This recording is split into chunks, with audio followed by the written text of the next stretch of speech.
Thank you, everybody, for joining us back here at GCAC's channel. We have a special interview for you guys today as we sit here with an owner and entrepreneur in the hemp consulting space, John Porterfield, which is a member of the Reseller program for GCAC. But before we dive into that, John, can you give us a bit about your background?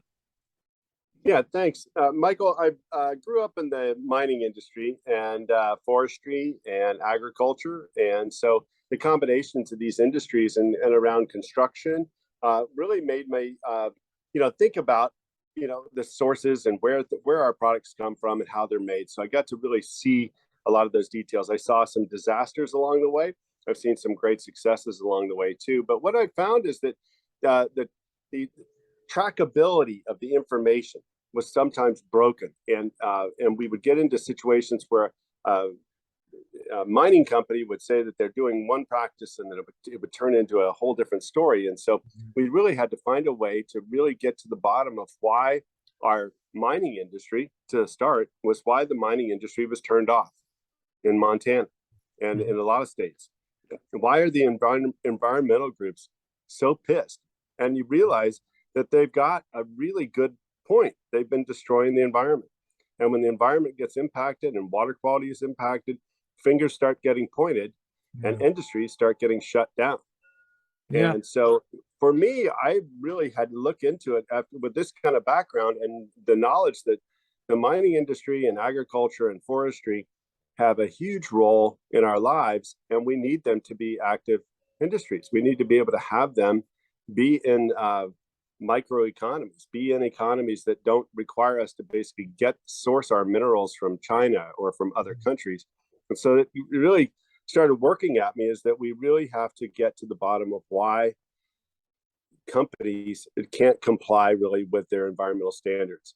And so the ESG process was really a chance to show the story of exactly what happens with every single product, whether we're doing organic farming, or whether we're mining some mineral, or whether we're doing natural fiber production. We want to know exactly where these pieces and parts have come from. And so this is, we haven't really had the chance or the ability to track it in a way that I think is really just so exciting for me to be working with GCAC, is that it finally gives us a platform to really tell the truth and to show where this information goes. It'll give the confidence to the buyers and those that support the industry. It'll give a lot of confidence to that whole side. And that is really what, at the core level, we can't do anything without mining. We can't do anything without energy. And we need, and we can't do anything without agriculture or construction. And so we have to have these industries to be viable in the United States and in other countries, and show through example that we not only know how to produce the products in the most environmentally sensitive ways, that we're socially conscious of our communities, and the environment is just not being degraded. It's being, in many ways, that if we can regenerate from whatever activity we're doing, we're improving the soils, we can improve our communities. And it led me to show that the mining industry, which is kind of at the core of our lives, that the mining industry can exist if it becomes a green industry, if it treats itself. And I've been showing mining companies how to do this, is to basically become a resource, much like a buffalo back in the old days, that they were trying to eliminate the food source for the Indians. It was a terrible thing. And they'd kill buffalo and go out and cut the tongue out of the buffalo. And for the most part, mining has been the same sort of way. We need to go back to our roots, really, where every part of the buffalo was used. And in the mining industry, to just take out 1% of the rock and then throw the rest away doesn't make any sense, especially when our society needs all these other pieces and parts, especially of what a mining company can produce. It's it's really interesting is it has made a lot of leaps and bounds. Mining technology has. And one thing you said there that was very key is mining is a very fundamental core thing to everything that whoever's watching this, whatever you have around you is either grown or it was mined. Dead stop, unless it came from space, from an asteroid or something. It was either grown or mined. So it's a necessary industry. There's no breaking our relationship with mining, at least not in the foreseeable future in any way, shape, or form. It's just going to be about refining it and so on. And I've heard of companies now taking, as you said, the extra waste, sometimes known as tailings and such, and then extracting the things out of those, converting the land back to healthy land that can have things grow on it and such. So Yeah. people, I think, are becoming more conscious of this in every industry, and kind of getting back to agriculture. Um, this is one of the ways where you were considered one of the most valued resellers in the program, because you're kind of at the heart of a lot of this as a farmer too, correct?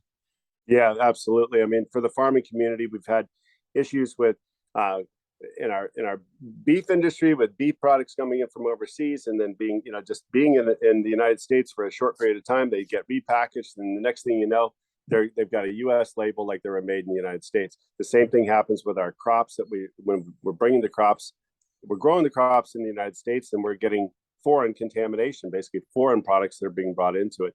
So tracking and tracing all that is just so critical now that and I deal mostly with the organic side. The organic farmers have a unique challenge because they're certified to be organic, and they only use organic inputs. Mm-hmm. And so for their customers, it's critical that they're able to track and trace all of those aspects. But it's going to affect all farms in America, really. If they're non-organic, we have to show them how they can actually do better and make more money by protecting the environment and converting to organic. So that's one of the biggest things that really is pushing me, is that we've got a new commodity, the hemp commodity, to use as an agricultural rotational crop to control weeds. And then we can get away from those chemicals, and the chemicals don't migrate into the rest of our communities. And the same way that the mining companies, if they store tailings in these big storage cells, they're going to blow loose, and they have to do all kinds of mitigation problems to keep them from blowing loose, and quite often they fail. They get too much rain or something, they can fail.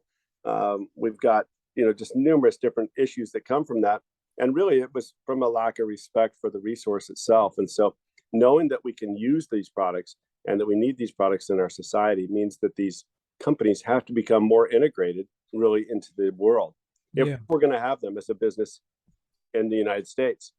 Environmental groups will be holding them accountable for this. And I think this ESG is the way that this is beautiful for an environmental group, because it really kind of can put the finger on every little part of the process. And if we've had mining companies that have come in and promised Indian tribes that it's going to be a great mine and they're going to get residual incomes for years and years and years, only to find out that their mining technique was done illegally. And then it becomes a poster child for the environmental movement to shut down all mines, and that no mines could be good because we've got a bad example over here. So the bad players have really caused some enormous hurt for American industry. And mining is critical because it hires everybody we can put out of our school systems. It does so much good for our economy because it's the highest paying jobs we pay. And agriculture is critical because we need our food, and we have to do it in a way that's going to be sustainable for future generations. And clearly, non-organic farms are not sustainable, and we've got to get away from that. And so then things like for the natural fiber industry, terrible examples of how polyester and synthetics have taken over and really contaminated things that we thought. We have a wool industry in Montana that's been decimated because of synthetics. Mm-hmm. And synthetics we find even in wool products that are sent into America. You do the lighter test and you light the wool on fire, it starts to drip on the floor, and you realize, hey, this stuff it's got a lot of synthetics already built into this. This is not good. And so how do you track and trace exactly where that came from? I'd like to show that this wool came from these farms in Montana, and we took it all the way through the processing and showed every step of the way, so that it can't get contaminated. And basically we can't have foreign sources of synthetics that basically are troubling our whole natural fiber industry. And so to have these industries be viable as they should be, they're historically viable. Indians have been making rugs and things like that. We sort of stripped all that ability away from them. We stripped the ability for them to make to grow hemp and grow natural fibers that are strong. And then the made it illegal for a while too. We we even made it illegal for a while there too. About to say we really I like what Yeah. you had said when you had described it as kind of getting back to our roots on things, because a lot of these lessons have been, we're already there. We just kind of for a while focused on the short-term gain on things. And I think people are starting to understand that's not the way to do business, because we've now lived long enough to see the ramifications of those actions. And so Mhm. we know we should not keep pushing that, we shouldn't keep kicking that can down the road. We got to start taking control of it somewhere. And I think you're starting to see a social shift. And it is the social shift of that perspective that leads to the governmental shifts too. Right. And let's say I wouldn't expect the government just to kind of latch on and solve these things themselves. I would say this is largely going to come from people in technology like GCACs with clear ESG. Being able to lay this out there gives companies and people working in these industries a real advantage by being able to provide that clarity and giving that kind of trustless bond with people. Mhm. It's an inevitability. It's not something that anybody can avoid now.